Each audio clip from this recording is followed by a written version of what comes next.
कार्यक्रम के पुण्यार्जक हैं सुप्रभ उवाच भक्त परिवार सोलापुर। नमो हरिहंताणं नमो सिद्धाणं नमो आयिरीयाणं नमो वज्रायाणं नमो लोये सवसाहणम्। पंच परमेष्टि भगवान की परम पूज्य आचार्य भगवंत गुरुवर विशुद्ध सागर जी मुनि महाराज की, परम पूज्य मुनि श्री सुप्रभ सागर जी महाराज की,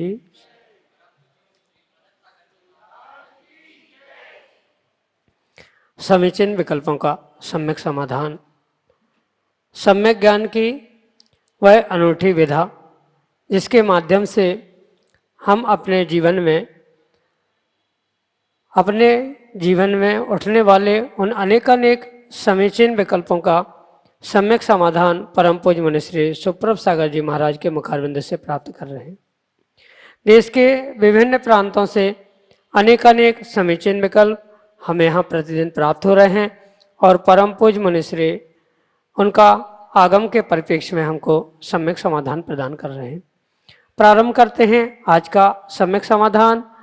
और आज का पहला विकल्प मुंबई महाराष्ट्र से गौरव जैन परम पूज्य मुनिश्री के चरणों में बारंबार नमोस्तु निवेदित करते हुए अपना समीचीन विकल्प रख रहे हैं कि महाराज जी चतुर्थ गुण स्थान के स्वरूप को कैसे समझें।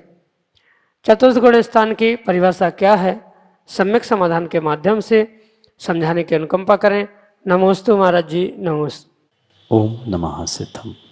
परम पूज्य आचार्य भगवान गुरुवर विशुद्ध सागर जी महाराज के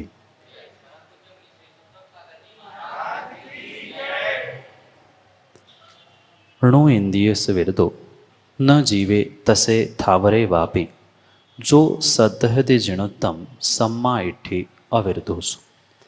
आचार्य भगवान नेमिचंद स्वामी इस चौथे गुण स्थान यानी अविरत सम्यक दृष्टि के निमित्त से बहुत सुंदर गाथा के द्वारा एक एक विषय को स्पष्ट करते।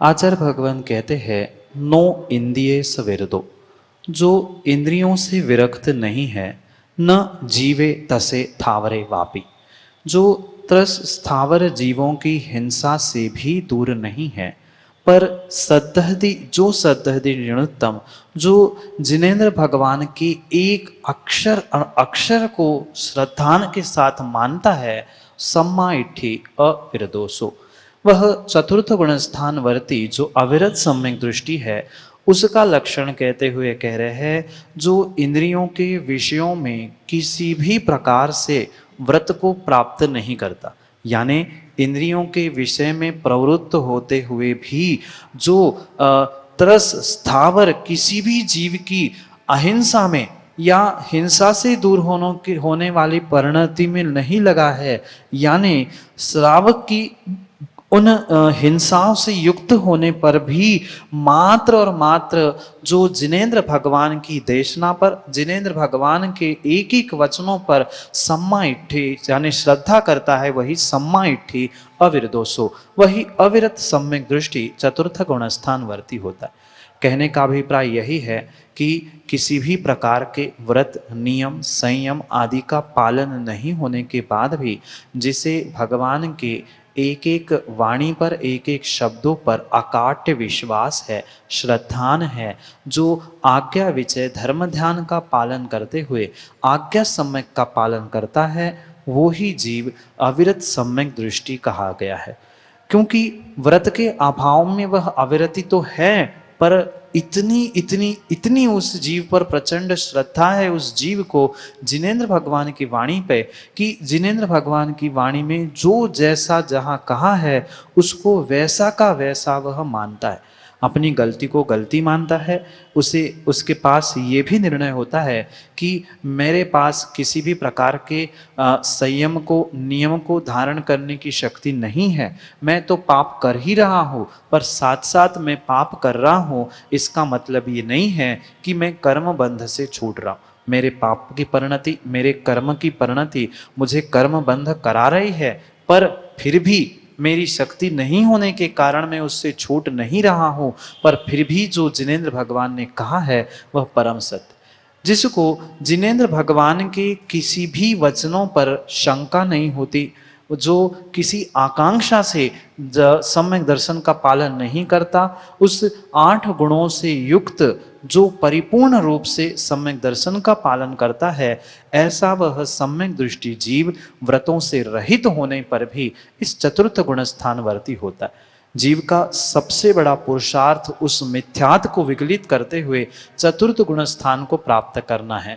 भले ही वह उपशम रूप सम्यक को प्राप्त कर रहा हो या क्षयोक्षमिक रूप या क्षायिक रूप से प्राप्त कर रहा हो, प्रत्येक समय में उसका तीव्रतम पुरुषार्थ था जहां उसने मिथ्यात्व को विगलित किया।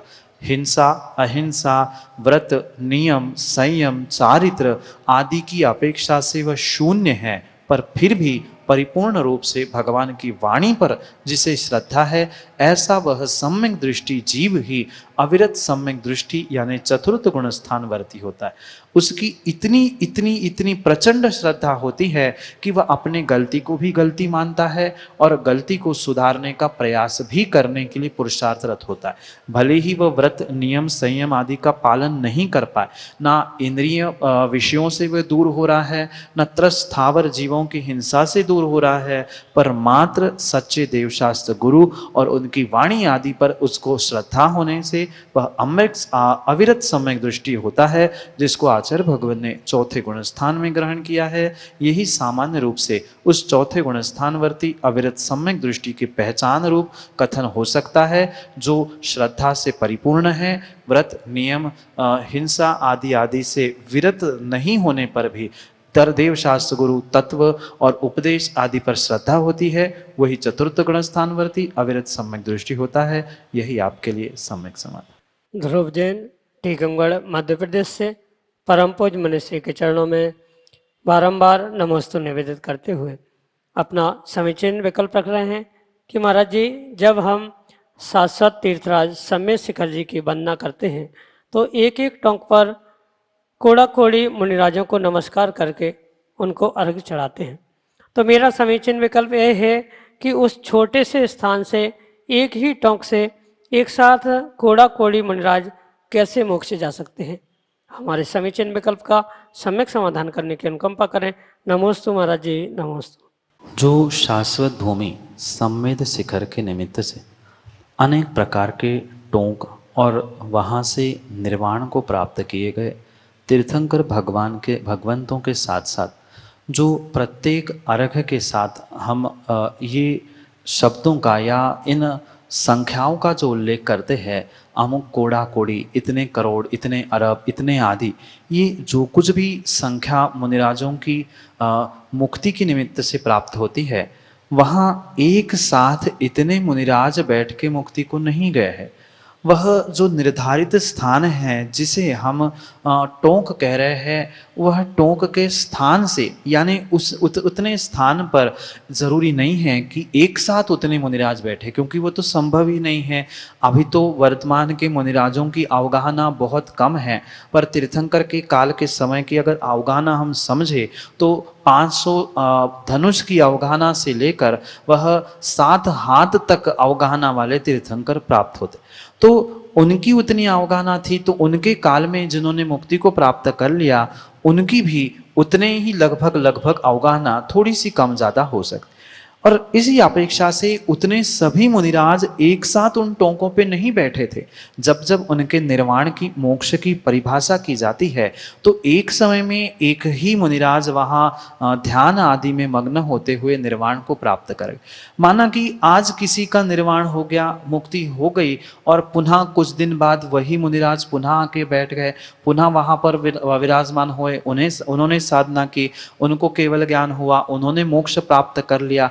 ऐसे करते करते करते उस निर्धारित स्थान पर, उस पर्टिकुलर एक टोंक पर जो उनकी संख्या की गणना की जाती है, वह शाश्वत रूप से उन संख्या की गणना वहां जोड़ते जोड़ते वह इतनी बड़ी संख्या बनी है। वह एक साथ एक समय में मोक्ष को जाने वाले जीवों की संख्या नहीं है। मुख्य रूप से वह तीर्थंकर वहां से गए और उन तीर्थंकर के मुक्ति स्थान पर ही किसी को उन तीर्थंकर भगवान के प्रति अनुराग था और वहीं पर वे ध्यानस्थ हो गए और ऐसा ऐसा ध्यान लगा कि उन्होंने तीसरे चौथे शुक्ल ध्यान को प्राप्त कर लिया और निर्वाण को प्राप्त कर लिया। ऐसे क्रम क्रम से आते गए, निर्वाण होता गया, आते गए, बैठते गए, निर्वाण होता गया। इस क्रम से उन संख्या को एक साथ क्यूमुलेट करते हुए, इकट्ठा करते हुए ये इतनी बड़ी संख्या बनी है। एक साथ एक समय पे वे मुक्ति को प्राप्त नहीं हुए, क्रम क्रम से एक के बाद उन संख्या को संग्रहित करते हुए इतनी बड़ी संख्या एक एक टोंक के निमित्त से प्राप्त होती है। इसी प्रकार से इसके विषय में हमें सम्यक निर्णय करना पड़ेगा। यही आपके लिए सम्यक समाधान। श्रीमती अनीता जैन, छाया, सागर, मध्य प्रदेश से अगले समीचीन विकल्प के लिए हमारे सामने। द्वि गुरुवरों के चरणों में मेरा, मेरे परिजनों का, मेरी महिला ज्ञान पाठशाला की सभी बहनें जो पूरे भारत से जुड़ी हुई हैं, उनका त्रैवार नमोस्तु नमोस्तु नमोस्तु भगवान। भगवान, मैं ऑनलाइन श्री श्रावकाचार ग्रंथराज जी चलाती हूँ। उस दौरान विषय को स्पष्ट करने के लिए मुझे उदाहरण भी देना पड़ते हैं और उदाहरण अक्सर काल्पनिक हुआ करते हैं। जिस समय मैं उदाहरण देती हूँ उस समय मेरा उद्देश्य ये नहीं होता है कि ये उदाहरण झूठ बोल रही हूँ, लेकिन विषय को स्पष्ट करने के लिए और सरल करने के लिए मुझे काल्पनिक विषय को सामने रखना पड़ता है वास्तविकता को स्पष्ट करने के लिए। जब मैं स्पष्ट कर देती हूँ उसके बाद मुझे ये बात खलती है कि ऐसा तो नहीं है कि मैंने झूठ कहा हो। गुरुवर, मेरे मन में यही ये बात खलती है कि मैंने सबके लिए झूठ तो नहीं बोला। गुरुवर, मेरे मन में उठने वाली शंका का सम्यक समाधान देने की महती कृपा करें। नमोस्तु गुरुवर। माँ, सबसे पहले ये बात हमें बहुत अच्छे से स्पष्ट समझनी होगी कि जो दृष्टांत होते हैं, उदाहरण होते हैं, वे परिपूर्ण रूप से एक देश होते हैं।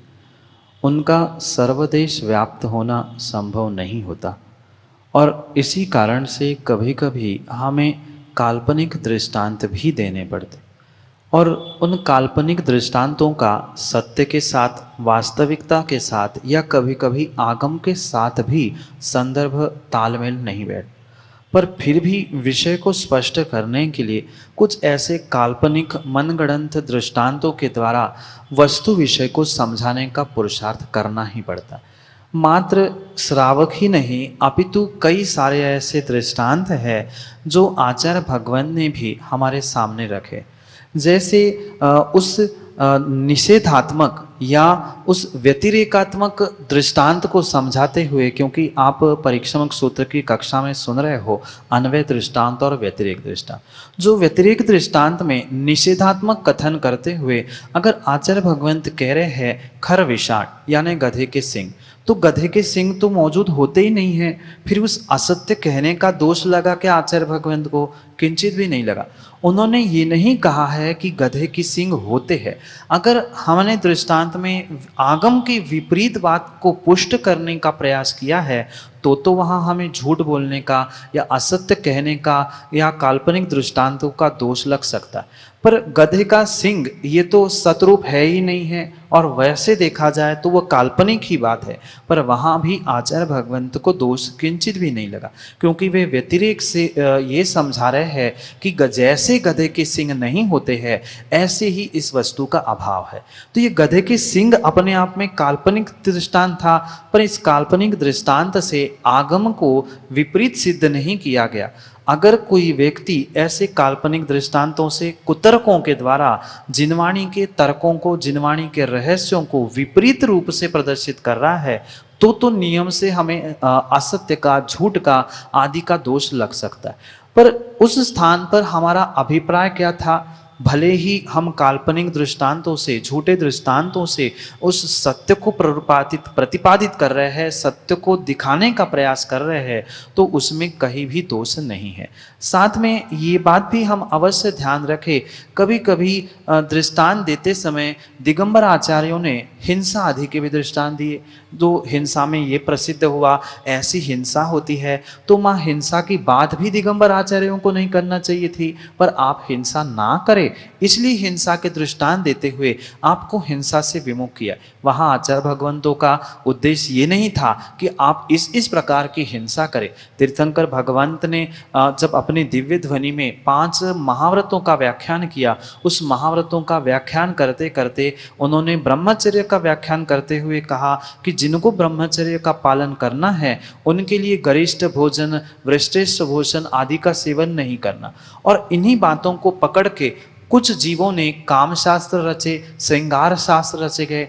तो इसका मतलब ये नहीं है कि तीर्थंकर भगवान को दोष लगा के उनने विपरीत कथन किया। उन्होंने तो वस्तु स्वरूप का कथन किया था, जिसको जिस प्रकार से उसे ग्रहण करना था उसने उसे उस प्रकार के ग्रहण करके प्रतिपादित किया।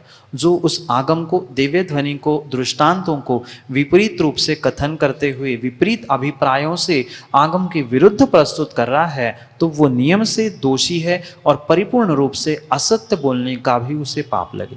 पर हम उन काल्पनिक दृष्टांतों से या मनगढ़ंत दृष्टांतों के द्वारा आगम को सिद्ध कर रहे हैं, हमारी जिनवाणी की बात को सिद्ध कर रहे हैं, तो वो हमें उसका झूठ बोलने का दोष नहीं लगेगा और किसी भी प्रकार से उस झूठ को या उस काल्पनिक दृष्टांतों को असत्य की श्रेणी में नहीं रहा जाएगा, क्योंकि हमारा अभिप्राय मायने रखता है कि हम उसको किस लिए समझा रहे। क्योंकि दृष्टांत के भी भेद आपने समझे हैं। व्यतिरेक दृष्टांत से हम जो निषेध कर रहे हैं कि आप ऐसा पाप करोगे तो ऐसा होगा, जैसे उसने हिंसा की थी, ये दृष्टांत देने पर आचार्य भगवंत उस पाप से संलग्न नहीं है, अपितु पाप से दूर होने की बात कह रहे। ऐसी काल्पनिक दृष्टांतों से हम झूठ को भी कह रहे हैं, तो भी हम उस झूठ से दूर होने के अभिप्राय से अगर कह रहे हैं तो हम दोषी नहीं हैं, पर उस झूठ को ही सत्य कहते हुए सिद्ध कर रहे हैं, वह हमारी गलती हो सकती। दृष्टांतों से दृष्टांतों तक पहुंचना आवश्यक था।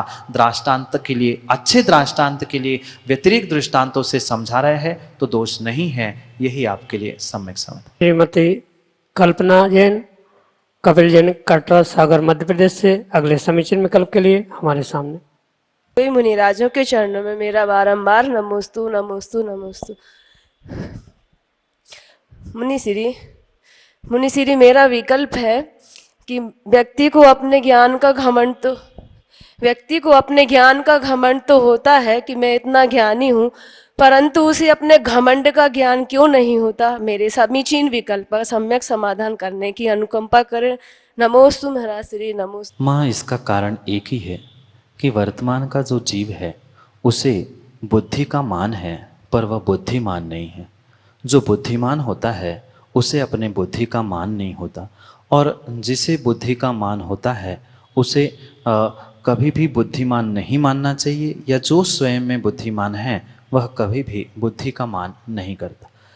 ये परिपूर्ण रूप से आगम के परिप्रेक्ष्य में भी हमें समझना होगा कि वर्तमान में जीवों ने जो मात्र शब्दों को गिनना और ग्रहण करना सीखा है, वही उसको घमंड, मान आदि उत्पन्न करने के लिए निमित्त बन रहा है। जिसने वास्तविकता से सम्यक ज्ञान प्राप्त किया है, वह सम्यक ज्ञानी कभी घमंडी, मान कसाई नहीं हो सकता। जिसके पास वह मिथ्या ज्ञान है या ज्ञान की विपरीतता है, तो वो ही उस मान को और घमंड को प्राप्त करता। जैसे कि कहावत है, जो जितना पानी गहरा होता है या जितना लबालब भरा होता है वह कभी भी छलकता नहीं है। जैसे कहा जाता है, अधगर घगरी झलकत जाए, ऐसे ही जो अधगर घगरी है, जिसका अधकुचरा ज्ञान है, बेचारा वो ही उस घमंड में और मान कषाय में जीता है। जिसका सम्यक ज्ञान है, निर्मल ज्ञान है, वह नियम से उस पुष्पित फलित वृक्ष के समान विनय से झुकना ही सीखता है। और जिसने झुकना नहीं सीखा है, ज्ञान को प्राप्त करते हुए वह बुद्धिमान नहीं है, अपितु उसके पास बुद्धि का मान है, अहंकार है। ये क्षयोक्षमिक ज्ञान कोई ज्ञान नहीं है। आचार्य भगवंत कहते भी है, आत्मज्ञानम स्वयं ज्ञानम ज्ञानात अन्य करोति किम। आत्मा का ज्ञान ही सच्चा ज्ञान है, इन शब्दों का ज्ञान सच्चा ज्ञान नहीं है। जिसने मात्र शब्दों का ज्ञान प्राप्त कर लिया है, भावों को, अभिप्रायों को, अर्थ को छोड़ते हुए उसे ही घमंड होती है, और उसी कारण से उसको अपने घमंड का ज्ञान नहीं होता, और वही ज्ञान का घमंड करते हुए बुद्धि का मान करता है, और जो उस घमंड का ज्ञान करते हुए घमंड को छोड़ता है, वही बुद्धिमान बनकर नियम से अपना कल्याण करते हुए सम्यक ज्ञानी बनकर कल्याण के मार्ग पर बढ़ता है। यही आपके लिए सम्यक समाधान। श्रीमती शकुंतला जैन, सागर, मध्य प्रदेश से अगले समीचीन विकल्प के लिए हमारे सामने। नमोस्तु महाराज, नमोस्तु, नमोस्तु महाराज, नमोस्तु। मेरा प्रश्न है, मैं सुबह प्रवचन सुन रही थी आपके, तब आपने कहा था सबका दान अलग अलग होता है। ये हम पति के पैसे से दान करते हैं तो वो मेरा दान नहीं कहलाता है। मुझे स्वयं के पैसे से दान करना चाहिए। यदि मैं गृहिणी हूँ तो मेरा पैसा कहाँ से आएगा? या हम पति की चोरी करें, या जो पैसे दिए जा रहे हैं उसमें से बचाएं। थोड़ा थोड़ा करके हम बैंक में बचा के रखते हैं, किसी तरह से ऐसा करते हैं, लेकिन पैसा तो वही होता है, पति का ही होता है। मैं कमाई करूं तो वो अलग। मैंने कमाई की, मैं इंस्टीट्यूट चलाती थी पहले, तब 1 लाख रुपया इकट्ठा करके बाग्योदय तीर्थ में दिए थे हमने, लेकिन अब कुछ नहीं करती हूँ। तो गृहिणी जो है अब वो कुछ करती नहीं है, तो कहाँ से पैसे लाएंगी? मुनिश्री शंका का समाधान करें, पैसे कहाँ से लाएंगी? चोरी कहती हैं तो चोरी है, चुपके से बचाती हैं तो वो भी गलत है, कुछ भी करती हैं तो महिलाओं के लिए गलत है कि सही है? माँ, ये परम सत्य है कि हर व्यक्ति को अपने अपने पैसों का ही दान की श्रेणी में लाने के लिए उसका त्याग करना होगा। किसी दूसरे के पैसों को दे देना ये दान नहीं। स्वयं से जो हमने पैसा इकट्ठा किया है वो ही आपका ही पैसा है। भले ही कोई गृहिणी पैसे कमाने बाजार नहीं जा रही, कोई कार्य नहीं करे, पर फिर भी उनका स्वयं के खर्चे के लिए मिलने वाला पैसा उनका स्वयं का पैसा। यहाँ स्वयं के पैसे के दान का अभिप्राय किसी की चोरी करने से, किसी के पैसे को हड़प लेने से नहीं है, अपितु जो भी आपके लिए घर गृहस्थी के लिए पैसे मिल रहे हैं, उस पैसे में से बचा हुआ जो भी धन है वह आपका ही धन है, उसमें किसी का भी अधिकार नहीं। क्योंकि आपकी गृहस्थी थी, आपको गृहस्थी चलाने के लिए पति ने जो भी पैसे दिए हैं वह परिपूर्ण रूप से आपके हैं।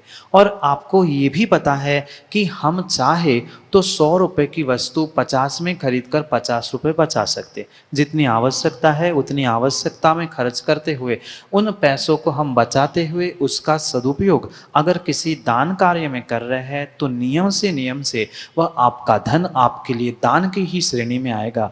अन्यथा वह दूसरे का ही लिया हुआ पैसा वह उसको ही पुण्यदायी ठहरेगा, आपके लिए वह पुण्यशाली या पुण्यात्मा बनाने वाला नहीं है। इसलिए यहाँ अभिप्राय किसी भी प्रकार से चोरी का नहीं है, अपितु अभिप्राय मात्र इतना है, वह बेटे को भी जो पॉकेट मनी मिल रही है उसमें से वो दान करे। आपके लिए घर गृहस्थी के लिए कोई सामग्री खरीदने के लिए आपने जो पैसे लिए हैं उसमें से जो पैसे बचते हैं, भले ही 1 रुपया रोज का बचे, 5 रुपए बचे, पर वह संग्रह करते करते ही उससे ही जो आप सामग्री के लिए या किसी के लिए दान दे रहे हो वही आपका दान है, अन्यथा वह आपका दान नहीं कहलाएगा। ये आगम की व्यवस्था है। क्या करना चाहिए, कैसे करना चाहिए, ये स्वयं का विवेक है। चोरी भी नहीं हो और हमारा कार्य भी हो, इस प्रकार से श्रावक को विवेक पूर्वक कार्य करना चाहिए। किसी भी प्रकार से हमने कभी कुछ बिजनेस किया है या हमने कुछ कभी प्राप्त किया है धन को, तो हम उसका सदुपयोग दान के रूप में कर सकते हैं, या उसको हमने बैंक में रखा है, हमारे नाम से कोई एफडी है, उस पर जो ब्याज आ रहा है वह हमारा ब्याज आपका स्वयं का है और आप उसको दान कर सकते हो। आपके नाम पे रखी गई एफडी आपकी हो गई है, आप उसका भी प्रयोग दान के लिए कर सकते हो। आपके नाम की जो प्रॉपर्टी प्रॉपर्टी है उसका भी आप सदुपयोग दान आदि के लिए कर सकते हो। उस इन्वेस्टमेंट का, उस प्रॉपर्टी का भी किसी प्रकार से उपयोग करते हुए उस प्रॉपर्टी को बेचने के बाद उससे जो प्रॉफिट हो रहा है या प्रॉपर्टी के पैसे आदि जो आपके नाम के किया गया है वह पूरी संपत्ति, धन आदि सब आपका है और आप उसका दान करेंगे तो आपका दान कहलाएगा। अन्यथा दूसरों के उधार लेके पैसे देना ये दान नहीं है। यही आपके लिए सम्यक। अब हम सभी लाभ ले रहे थे बहुचर्चित लोकप्रिय कार्यक्रम सम्यक समाधान का। अगर आप अपने मन में उठने वाले विकल्पों को शांत करना चाहते हो तो आप अपना विकल्प हमें व्हाट्सएप का नंबर 8707548811 इसके माध्यम से हम तक पहुंचा सकते हो। ऑडियो मैसेज के रूप में भी आप अपना विकल्प हम तक पहुंचा सकते हो। samyak.samadhan@gmail.com इस जीमेल आईडी पे भी आप अपना विकल्प हम तक पहुंचा सकते हो। सुविशुद्ध ज्ञान धारा प्रतियोगिता के जो सवाल है वो भी आप इसी व्हाट्सएप के नंबर 8707548811 पे भेज सकते हो। और सवाल आप लोगों को पता ही है 5:13 पे जो हमारा अभी यूट्यूब चैनल पे सम्यक समाधान आता है उसके बीच में 3 सवाल आप लोगों को पूछे जाते हैं और 3 सवालों का सही जवाब 6:15 बजे तक आपको हम तक पहुंचाना है। उसमें से लकी ड्रॉ के द्वारा 3 विजेताओं का चयन किया जाएगा और 3 विजेताओं को पुरस्कार रूप में राशि प्रदान की जाएगी।